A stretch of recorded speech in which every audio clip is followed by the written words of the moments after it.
I'm your host, Sheldon Alexander, and we got something a little bit different today. We got a bonus pod where we're breaking down the Stanley Cup playoffs, and we brought out the big guns to help us out as we deep dive through each and every playoff series to give you the goodness to try to help you make some money. We'll stick with you here, Mike, and we'll go to the Blues and the Wild series here, which, pardon the pun, will maybe be a wild series in terms of scoring, two high-scoring teams. How will that translate into the playoffs with these two teams? Yeah, it's interesting because both of these teams have a reputation of being defense first. Like that's how the Blues won the Stanley Cup. The Wild have been a team that's near the top of the league in preventing and suppressing scoring chances. And then this year, all of a sudden, both just turned it up a couple of notches. And a lot of it has to do with for the Wild, the continued emergence of Kirill Kaprizov, the breakout season from Kevin Fiala. So they got two legitimate scorers, which is something they didn't really have. They used to have, last season they had Kaprizov and then a lot of really supporting guys. Now they have two stars in that top six, whereas the Blues made that trade for Pavel Buchnevich from the Rangers in the offseason, and that completely changed their top nine into a top nine rather than just a top six. So both these teams are deep at forward. This is a complete numbers play. I think both of these teams are really, really good. I think the goaltending is going to end up being a wash. I know a lot of people like Marc-Andre Fleury and his, playoff pedigree, et cetera.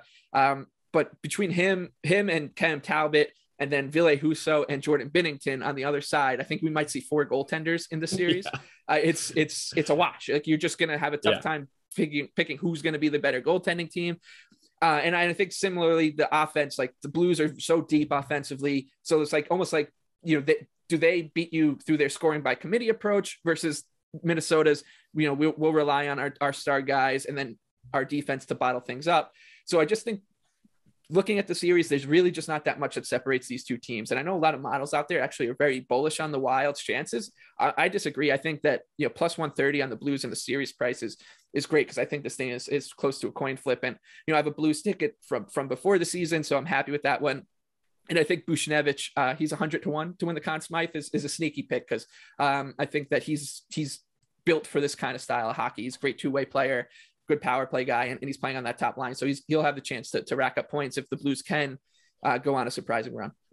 Yeah, Michael's right. We can see four goaltenders. This is an absolute sweepstakes of a series for me. And what happens when it's an absolute sweepstakes?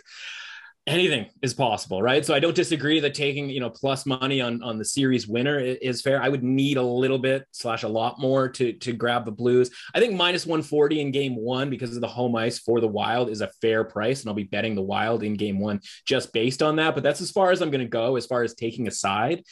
I look at this, two teams, very similar metrics, right? Very similar deal with the high scoring teams. We don't know what's going on with the goaltending. Anything could kind of happen here. And it looks because of the odds, right? This is going to be priced like a series that should go long because this is, kind of a coin flippy type of a series. So I'm going to zag a little bit when it comes to that. And I'm going to take the under 5.5 total games here. And I'm doing that because I don't know who's going to win in 5 games because both of these teams are certainly capable. And honestly, they're capable of disaster in their own net and sort of losing by that way. And so think of it like the Oilers and the Jets, where like those games last year were really competitive, obviously 3 going to overtime and a 4th that could have, 4 really close games, all went one way, just kind of on variance, right? And so I kind of think we might have that similar type of a deal here where would it be surprising if the Blues swept or 1-5? Certainly not. And it definitely wouldn't if the Wild swept or 1-5. So you're getting plus 145 on under 5.5 total games. So it's honestly just kind of a math play going, all right, if you're going to price everything in the market with an expectation of this going 6 or 7 games, obviously that's the favorite. If plus 145, right, is for under 5.5, we're talking about minus 175, something like that for 6 and 7. If you're going to expect this to go that way because it's a closely matched series, but there's all kinds of goals going to be scored and we could have 6-4 games in complete total chaos, I'm going to sort of zig from that standpoint. So I'm not going to take a side in the series. I'm just going to go under 5.5 total games with a bet on the Wild to win game one at minus 140 because I think that's a fair price to start this series off.